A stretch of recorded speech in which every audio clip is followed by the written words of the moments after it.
Okay, hello everybody. Hi. Welcome to Mar Talks, Mending a Crack in the Sky with Shamso Elmi and David Adkin. My name is Joni Oldhoff. Tansi, hello. I'm the program coordinator for Mothers Against Racism. We're a Canadian nonprofit comprised of folks in mothering roles dedicated to anti-racism work in our world, um, in our communities, and in our homes. I'm an Indigenous woman with Cree and mixed Scottish heritage. I belong to Calihu Nation, Treaty 6 territory. And I'm a mom to two beautiful children. So before we begin today, and before I go any further, we always start our conversations by taking a moment to ground us in the place that we are. So I invite everybody to also do the same. Excuse me, Mar is located on the stolen traditional territory of the Lekwungen people, the Esquimalt, and the Songhees First Nations. It's with immense gratitude that I find myself here in this place today. As a transplanted Indigenous woman, I feel it's my responsibility to not only honor these lands, but to actively protect it through the guidance of its people, its elders, its matriarchs, and its hereditary chiefs.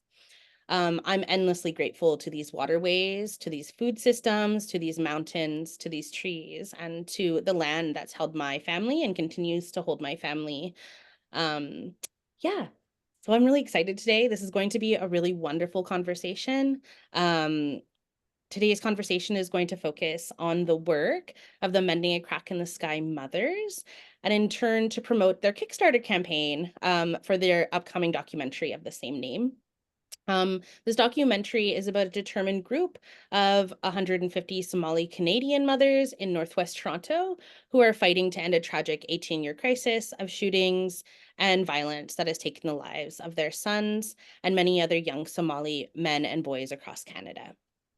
I would like to say before we begin, sorry, just admitting folks here. I'd like to say before we begin that this topic is dear to our hearts here at MAR.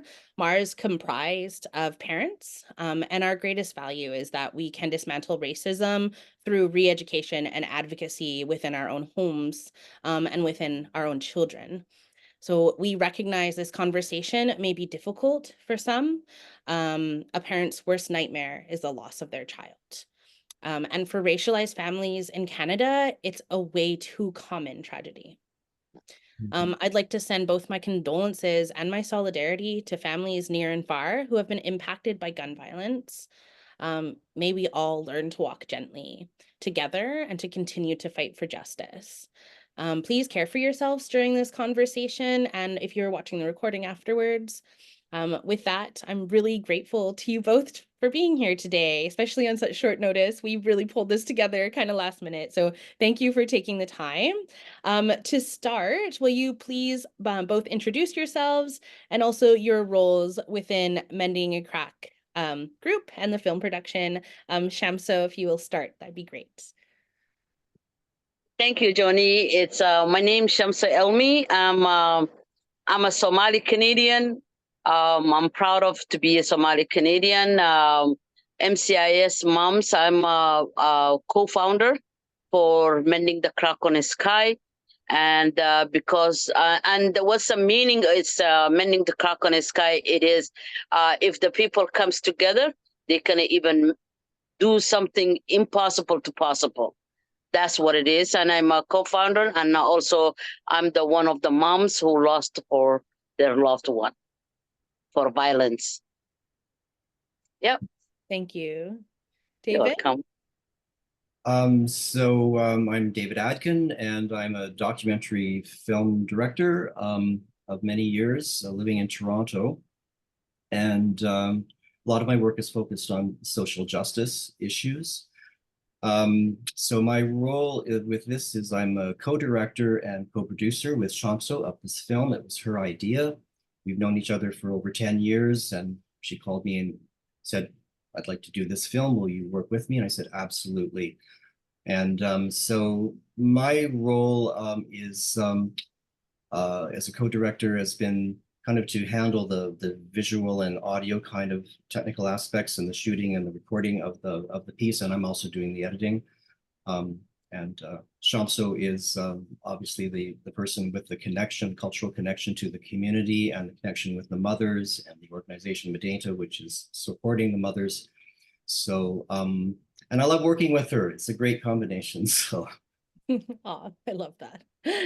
Before we started, David was saying that you have been friends for a while, so that's fantastic. I was saying it's fantastic that you also had the connection to have that outlet to start this documentary and start this process, because it's a very important story, and to be able to have the platform and, you know, to be able to get it out there is fantastic. Shamso, can you please explain what Mending a Crack in the Sky is as a group, and how it came to be? Mending the Crack on the Sky, it's, to me, first it started when I lost my son. And that's what I needed for that time, is the place, somebody to hear me and to help me to find the justice. And in the Medenta Community Service, that was the last organization I founded, and they can help me for to do what I wanted to for that time. And also is a mother's Mending the Crack on the Sky. It's a part of the healing, part of transformation for the community change, to leadership for the community activists and outreaching. So this is the whole things we do for Mending the Crack on the Sky, because this things is affected for lots of mothers, and we wanted to have a space, for safe space, we can heal each other. And also we have every Monday we have a core group, so we are thinking about it, or to plan what's ahead of we coming. That's fantastic. So Shamso, can you sorry, I need to back up here. I understand that this is a multifaceted problem with underlying issues of injustice, racism, xenophobia, and discrimination. So in your own words, why is gun violence impacting Somali-Canadian youth and communities at a higher rate? I don't want it to be in a politician person, but I'm a mother for lots of kids. So when I seen it when I came to Canada, I thought it's the best place I can bring, or they can grow my children. But when I found it, it is like this is a lot of barrier for the youth, the education, the employment, name it. They don't have those opportunities. And also what's I found it was when it's a moms, they are working, and the school find out they are working, the moms, it is like the kids has to be suspended, so mom, she has to stay home, so it's no place to go. So this is really was a barrier for the language, the culture, the everything. And this is lots of faces for the barrier it's going on. And this is what I found out, it is a pipeline to school to the prison. And that's why it's it's a gun violence for our community, and because they don't have an opportunity, and they don't have an opportunity for education, employment, and other aspect. Now it's a mental health, it's a more, and that even we don't have equality for that one. Mm-hmm. Mm-hmm.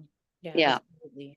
Yeah, and on top of all of those barriers, there's also just experiencing daily racism, right? And I'm sure that, like you said, like impacting our mental health, like that's a huge part of it, when you don't feel that sense of belonging, or your self-worth is put down all the time. Like that is a really big piece. It's too much for that one. And when it's it's a child who deserves to be recognized. If they don't recognize and they don't listen, and even though if it's said it, is a bad and he going to for jail, but is a system itself in a justice system, it's not even advocated for that youth. And is that was the where is the building for mental health, and it's no help for that's the road for the youth they can go in, and that's is no go back. That's a problem. And the gun, it's like when it's a shooting, the child is never revived. You cannot revival them and bring back for your heart, and that's the things. It's like all the time we are having it's a ghost for our kids, and that's what's mostly barrier and double faces it's going on for our society. It's not welcoming. When I was watching the Kickstarter movie, one thing that stood out to me was how much your community all comes together. And when you had said, when I first asked you that question, I'm a mother to many, I can see that in all of the mothers who are showing up, in the families who are showing up to these funerals. Like, the community was so impacted, so greatly impacted altogether. And I think that shows such a beautiful sense of solidarity, but also the wide-reaching impact of, when a son is lost or when a child is lost to a family, right? It's not just lost to our family, but it's lost to our community as well. Yeah. And I can just really felt that, and I really saw that. So in a few of the articles that I've read about the Mending a Crack in the Sky mothers, there's been conversations with police in order to build better relationships with Somali communities.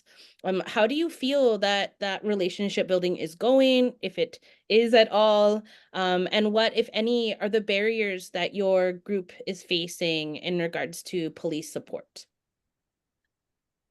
First of all, I'm thankful for we are the first Black community. We signed for memorandum of understanding for the police board, and that was at least I have to thankful for that one. And because of that, we signed the inside the memorandum of understanding. It was a building trust and transparency. And also, it's we have to find for mother outreach workers. So right now, it's what's it called? We only research. We done it for ourselves in Somali community. Was the research for a Monkey School of Global. That was they helping us for that one, and to build for that one for at least it's building trust or transparency. Transparency, that's what we are doing for research for the moms only. So I'm glad for that one, but building trust is still it's a kind of like it's a limp. One is a shooting is going on. It's like the community is I trust when it's a killing is dead. And also the system itself, they don't provide it for the faster answer, right? Your son is or your daughter was killed, and this is what's going on, and this is how it is. It's no information is there. So that was it's a block there. So that's what's the real problematic it is. And because that's what they don't give it to us for answer, it's the community is going back for 3 steps back. So kind of like it's a yo-yo things, it's a back and forth, back and forth, back and forth. But we're trying to build for that trust. And also it's something it's not working. It was a mother outreach worker. It's like this job is very tiring, and we wanted to work with the police board and police divisions, and it's no money is there. So it's like we are doing it for volunteer for almost right now. It's 8 years for the moms is really dedicated for these things, and really I'm really happy for that one and really appreciate it what our moms they are doing it. Yeah, especially to be volunteering all of that time. And you know, that's something I had written to you in an email, that I've worked with families who have lost other children to police violence, particularly, and gun violence as well in the Indigenous community. And that's one thing that parents have said to me a lot, is that there's no transparency. It's really hard to get the information and to get details about what happened. And so families are left, you know, wondering, well, what happened? What exactly, you know, what went on? And it's such a tragic state of affairs, really.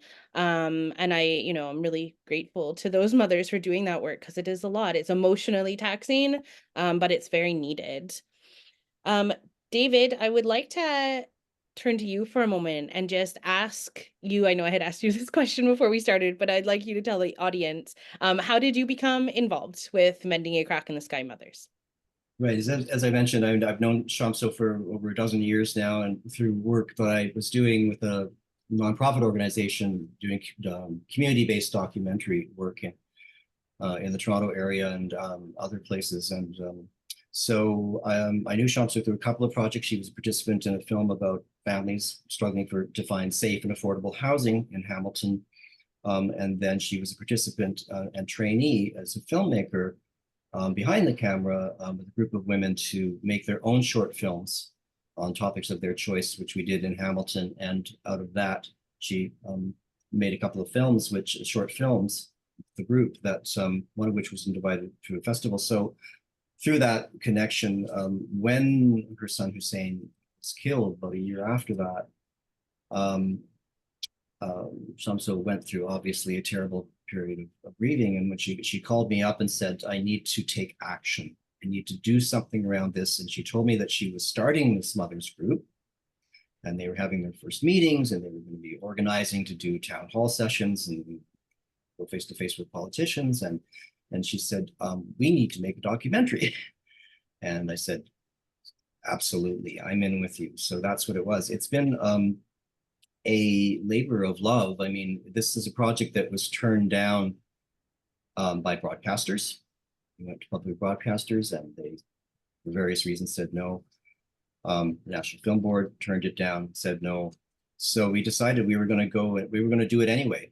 You know, with or without money, we would just do it. And I'd do it on my desktop computer, and we'd work together to finish this. And it's been 6 years since we started shooting.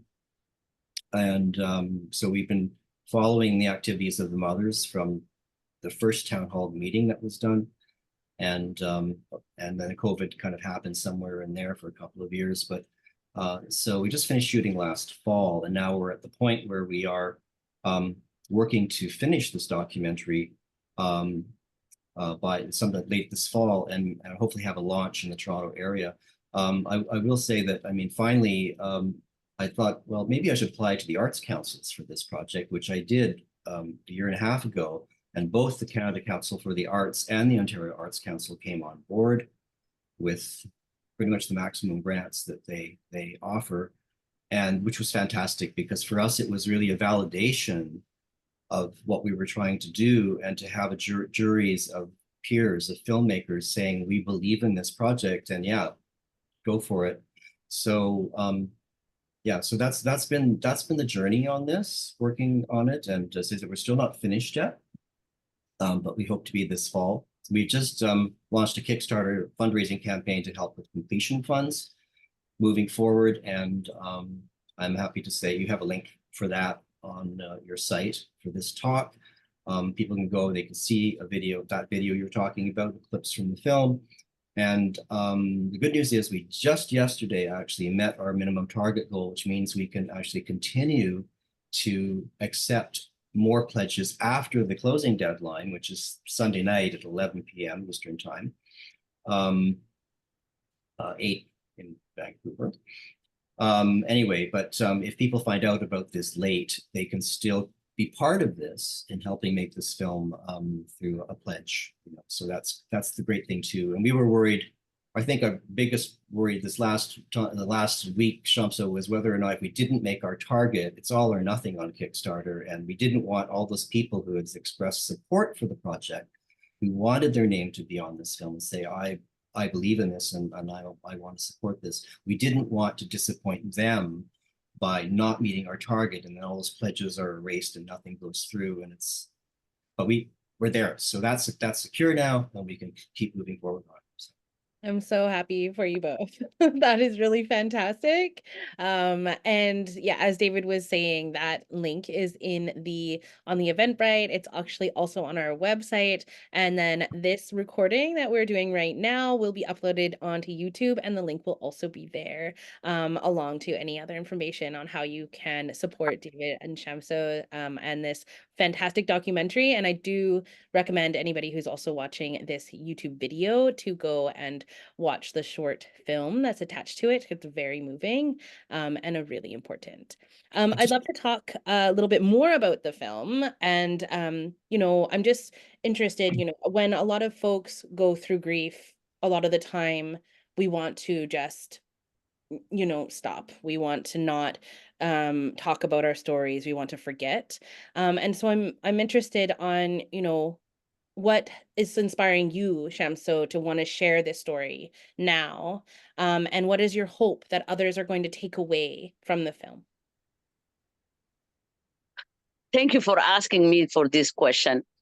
And first of all, I was, before even my son passed away, I was advocating for the youth was killed in Edmonton and in Toronto. That was the things I was very upset, and I was talking about for a lot of politicians for those things, and how we can stop, and where is this gun is coming from, right? So when it's my son, it came, and I know it's like my work, what I done it, and I don't want it for the work I was passionate about, and to go back home and lie down and to be depressed. And this is the things I don't want it for that. When I came this country, I have an impression, vision. So to get for that one, my kids, they can be successful. But that's why it's, when I seen it, it's a lot of, even if it's a stop for my son when was killed, it's not okay, but it didn't stop. And also it's the police in Vancouver is they didn't do for their job, and kind of like these things, it's a one of the black child, put it on the under the rug, and that's the things I didn't want it. And I seen it for a lot of moms, and I hear about it for a lot of moms. It's like they said it's my child was killed, and they don't know who killed it, and at the same time it's no justice being served. So, and that's why it's like I said I have to do something. And this is what I love to when I talk about my story all the time, is that other moms, that was encouragement.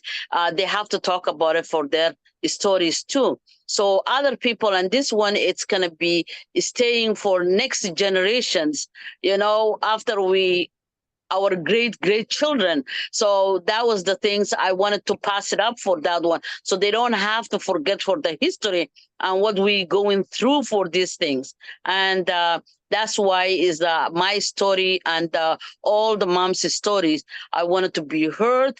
And is it has to be government to do something, because we are human being. It's our blood is still red, and our heart is pumping for blood. So it doesn't matter black, white, indigenous. It doesn't matter. We are the same, and we deserve to be the same, and to have a justice for our own kids and ourselves too.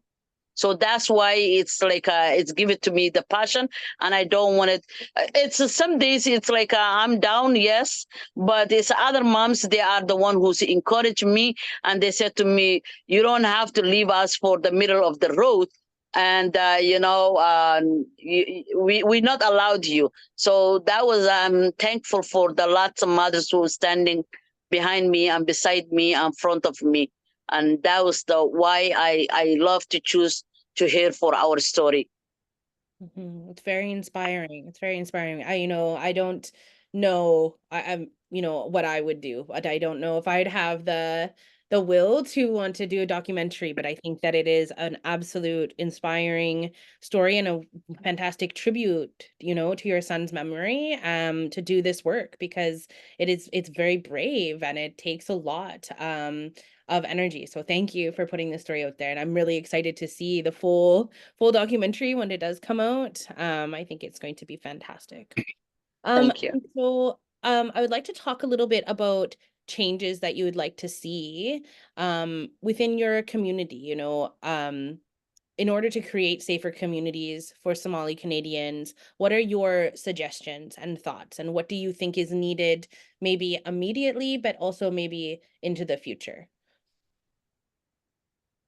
Um, my community, that's what I said, and this is my phrase all the time. I said, if my community, they are the one who's doing wrong, we have to be corrected, and we have to tell them what's not acceptable. When it's like a system, it's incorrected. That's why we wanted to find out who is the one who's going to talk to the system. And that's why we wanted to put it on for our voice together, so at least they can hear us for what's impacting to us, and that's what we wanted to stand up. And it's like we came for this country to have a peace and to have a prosperity, and this is the things we wanted, because we came from for a war zone. And that's why when we came here, it's nothing is different from the where we coming from, and that was a very disappointment. And that's the things, to me, I wanted to, not only me, it's lots of moms, they wanted to be changing for this phase and this system.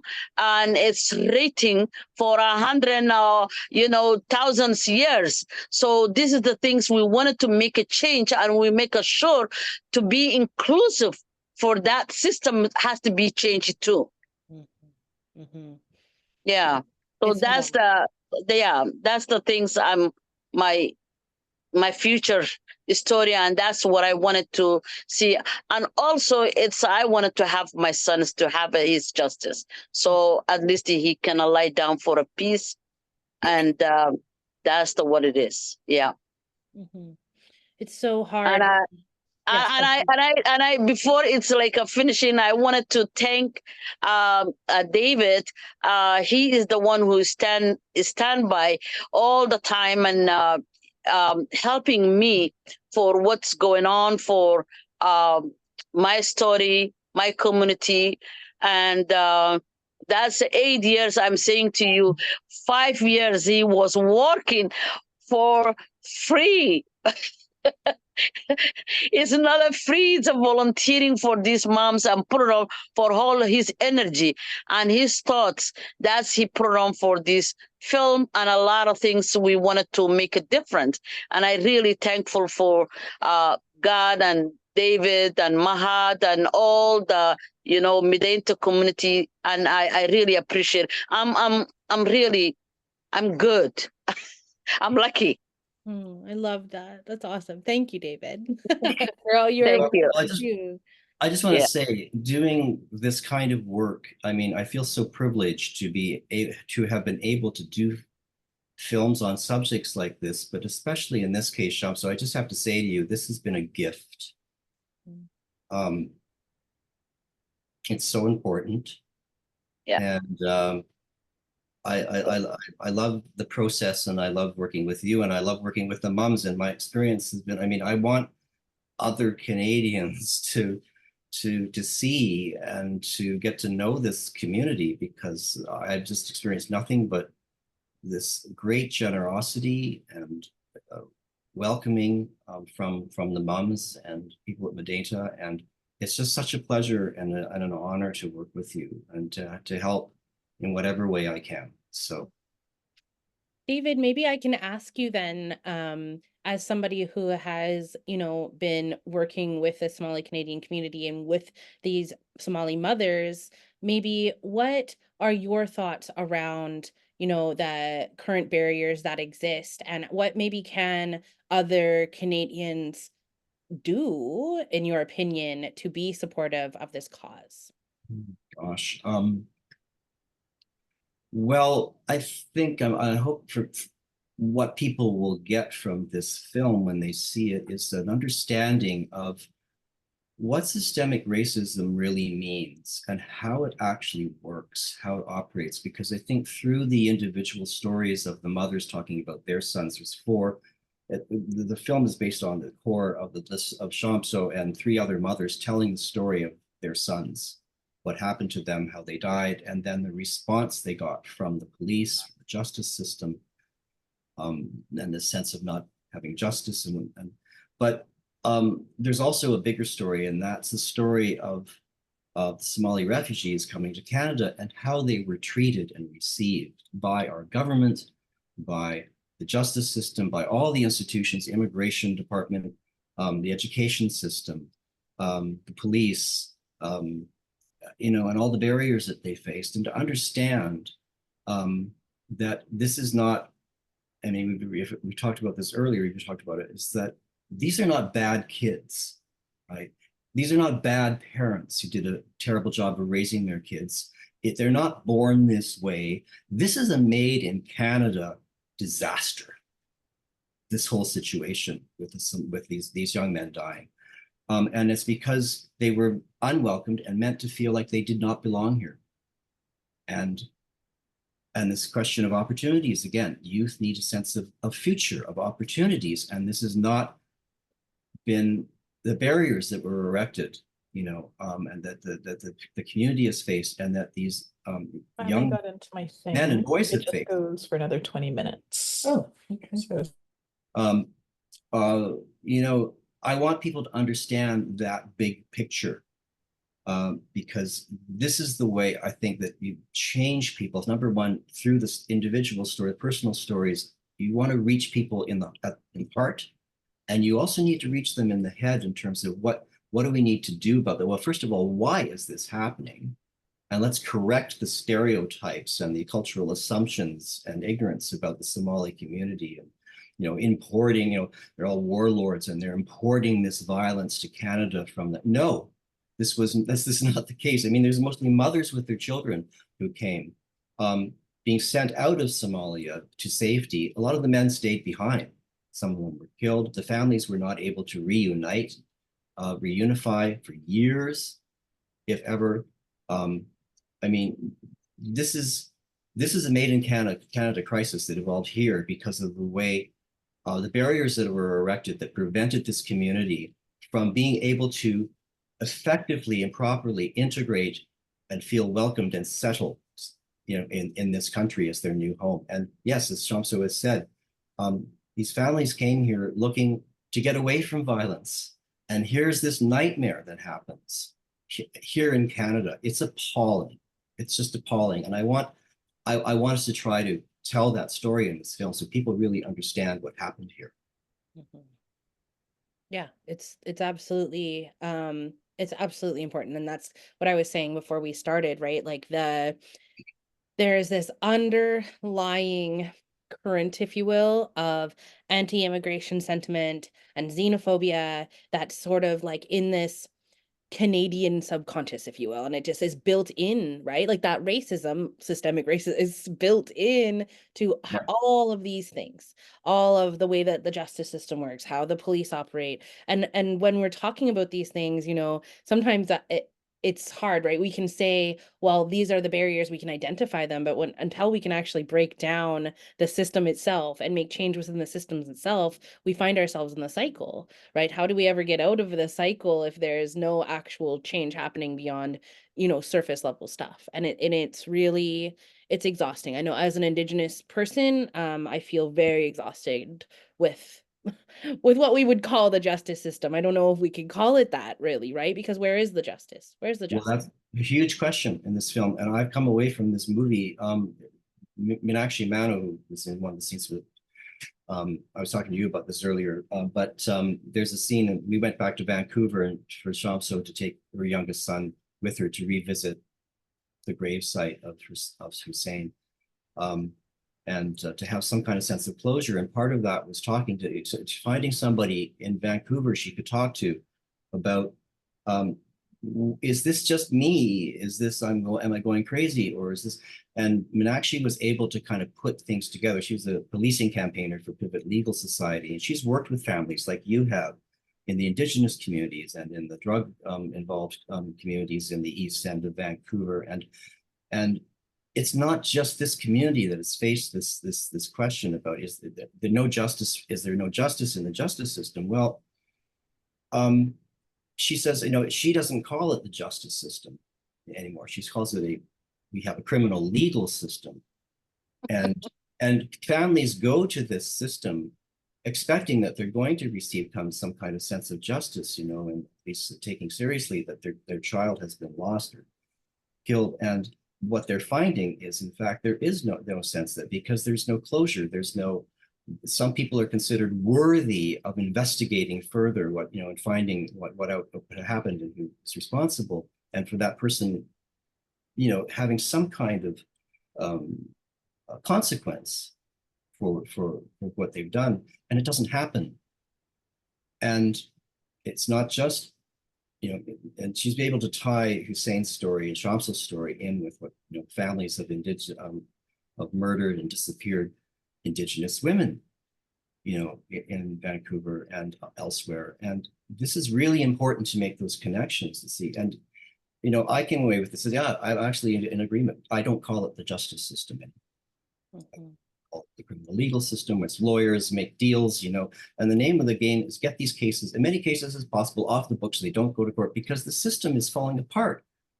It's underfunded. But who then, if that's the case, how do people make decisions on which cases to invest the time and money to do proper investigation, and to have a sense of closure and justice for the families and the communities? And I think that's something that everyone should be concerned about. We don't have a functioning justice system in this country anymore. I think that all Canadians should be damn worried about that, quite frankly. And I hope that's something else that people will get from this. Mm-hmm. Yeah, absolutely. I think it's an important thing for particularly settler folks, I want to say white Canadians, to understand that, we say this now like as if it's a shock, right? Like, oh, it doesn't exist, but we've known that. Like, as an Indigenous person, we know, and we know why we don't have that trust built with law enforcement and with what, like you said, what did you call it again? The criminal Legal system. the legal system, and why there's not that connection there. And then when we're talking about again, like these barriers, and then we're talking about lack of opportunity, and we're talking about the lack of safety within our communities. Yeah. Right, like it is this it has a domino effect.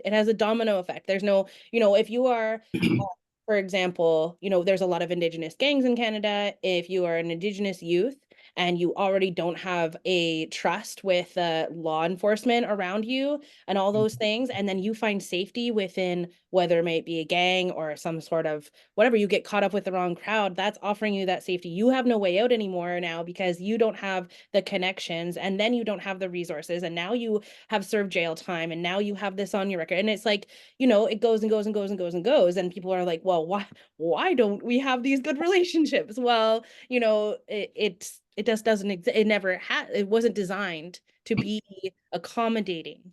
It wasn't designed for us ultimately. And it is shocking when you really start to dive into it and you realize that there is this lack of justice available, and that it's happening all the time. It's happening all the time. And yeah, the stories are just, they're so numerous. Shamso, I'd like to hear a little bit more about your story, and just in regards to dealing with this justice system after the passing of your son Hussein.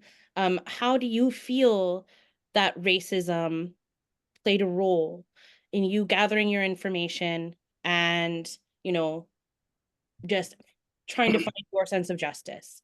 Was that something that came to you right away, or was that something that David was saying that it was kind of like maybe an after, just trying to gather information from other places and other people as well? Or is anybody else experiencing this and these barriers that are being put up? Can you tell me a little bit more about that experience? Thank you. First of all, it wasn't easy to get it for that one, and constantly I have to call them the police of Vancouver police, and also it's like they said to me they have to find, and they needed my help. And even though I'm not a Vancouver person, I don't live there, and my son only was there for 6 months before was killed, and he come out for work, and it's a lot of things I was talk about for in a documentary, but it's what they did was they called my son while even they have his name. That was the racism. While they have it his name and his friend, he's top of him, and helping him and to give it the information, they called him John Doe. And they didn't even call his name for Hussein Mahmoud, and automatically what they done it was they are assume he is newcomer and he doesn't have any documents, and that's the systemic things. It's like you are a black, automatically you are a newcomer, you cannot born in this country, you don't have any rights, and that's what it is. And also it's I found out the case of my son when they closed. And they said to me, we closed the case. It's not even, it doesn't deserve to bring for the, to front of the judge. So the police decided this one is not good enough to go for a court. So, and when I hire a lawyer, even that lawyer, it doesn't help me, because it's kind of like it's a blocked. And right now it's like even David, he can talk to more, and I'm getting emotional for that one. And if I ask, I said I need my son's closure for his whatever documents you have in it. That's the things I needed. Right now it's a 1 year and 14 months right now. I don't hear from them. So it's nothing,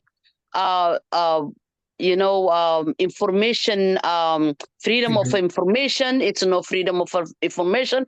You don't have a freedom of rights. You don't have a freedom of anything. It's like we are, as a black people, we are living for prison. At top of we can see the sky, moon, and sun, and that's it. Other than that, we don't have any rights, and that's what I felt. It. Even the police, they don't even help. And every time I have to drag them their mouth, it is like what's next? What do I have to do? Where do I have to go? There is no information at all. And what was it? What they said? They called him. The things it's like it's blow my mind. It's like all the time I said it's a white man who killed my son, and when I see the David, he's my heart, and it is like it hurts me, and I don't want to use the word for racism for that one, even my mouth, but that's the reality what it is. And if that was the different for that, the twist, it's my son who was the killed the white man, is my son is supposed to be in 26 years or life in a prison, and they will get it for instantly. So that's the things. It's like it's no even justice at all. And that's how I felt it, is the police, they don't even give it to me any information for that towards my son. Mm-hmm. Yeah. Yeah. Absolutely. And again, with all the families that I've worked with, this has been the exact same. Yeah, it makes me feel emotional too, because it's been the same experience with the systemic racism of like, well, you know, one family I worked with was, you know, oh, she deserved it, or you know, or she you know, she instigated it, or something happened, and therefore now all the information is being withheld, all of the details are being withheld, all their things. That was the other thing with other families that I've worked with, is that, you know, clothing articles, personal things have been held by the police officers for within there for years, so they can't even have that closure of having their things back, right? Yeah. Which is just so deeply heartbreaking. Yeah. So we're just about towards the end of our chat together here, but before we close up, I would just like to leave it open for both you, Shamso, and you, David, to leave our audience with any words you're inspired to share. Yeah, this is your chance now. So I'll give you both a chance to close this conversation with whatever you want to leave our audience with. David starts. Or Okay, you. you first, David. You know, we've been talking about the problems, layers of problems involved in this that we're trying to address and clarify for the people who are going to be seeing this film. But there's another thing that this film is about, which I think really needs to be mentioned, and that this is a story of empowerment. It's a story about a group of women who, well, you know, and I'm paraphrasing what other people have said around this, but Mahad Yusuf, who's the executive director of Data, and he's in the film, and he gives the big picture of the story of the community that came here and how they were treated by the system. But he says, you know, I mean, the women who come to this group usually start off not being quiet. They don't say anything the first couple of weeks that they come, because they're not used to speaking out, and they're holding a lot inside, and then they start to talk and share with the other women. And then within 6 months, they're talking to the media, doing interviews. And that is a success story in this, which I think is very important. And it's very encouraging, because really this film is also about the importance of communities coming together to, first of all, mobilize, which the mothers have done and led that charge. Say, we're going to deal with this, and we're going to take leadership.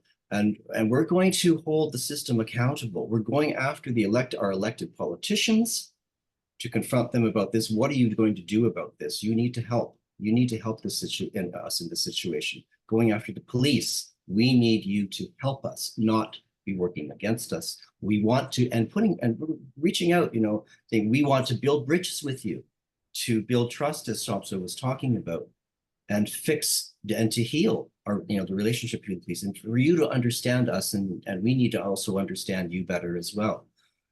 Taking leadership in that, and as I say, speaking out publicly. There's a scene in this film where the mothers participate for the first time in a protest march down Yonge Street in Toronto in public, a political protest march. And I imagine, Shamso, that none of these, most or none of the moms had ever done that before, like participated in a political protest march, you know, say the government needs to try, you know, stop these guns from coming in, or the police, whoever's responsible for this. I mean, these are major steps forward, you know, for many of the women in this group. I think that's inspiring, what they've accomplished. And without, I don't, you know, I'm not going to do a spoiler alert here in what, you know, the ending of the film, but they have made a difference in this. After years of nothing happening, don't wait for the government, at least the authorities do it, because they're not going to do it. And this is a message to everybody.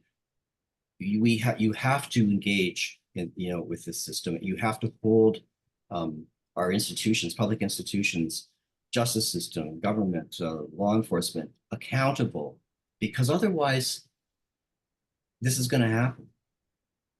And we have to, it's a constant vigilant thing that has to be maintained, right? You can't let your guard down. And that's, in a democracy, if we're going to have democracy at all, that must happen. People must get involved and say, we're not going to wait. We're going to do this, and we're going to make it happen.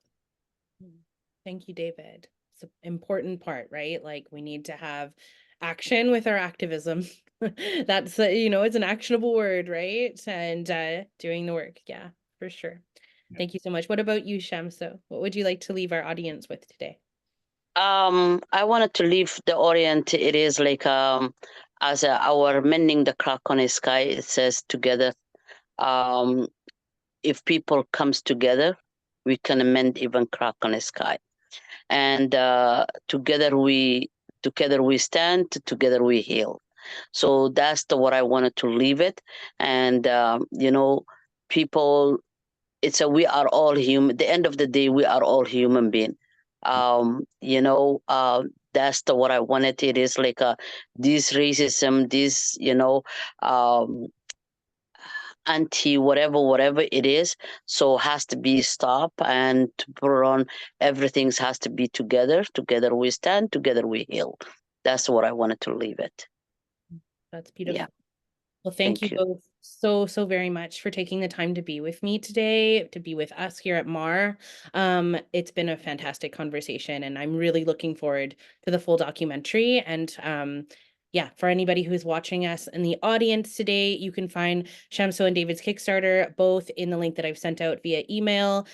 You can again find it on the YouTube link. So once this is posted up, it should be down in the comments. And also I would like to add that if you follow us, Moms Against Racism, on Facebook, we're also on Instagram, and you'll be able to see the Kickstarter up on there as well, as we have shared it.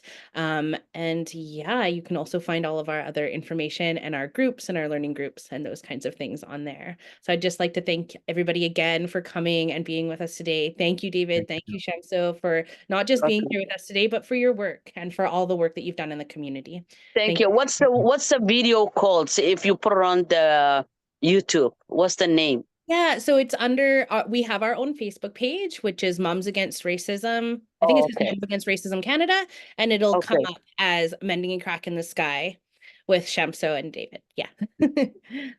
Yeah, fantastic. Thank you so much. Thank you, everybody. Thank you, everybody.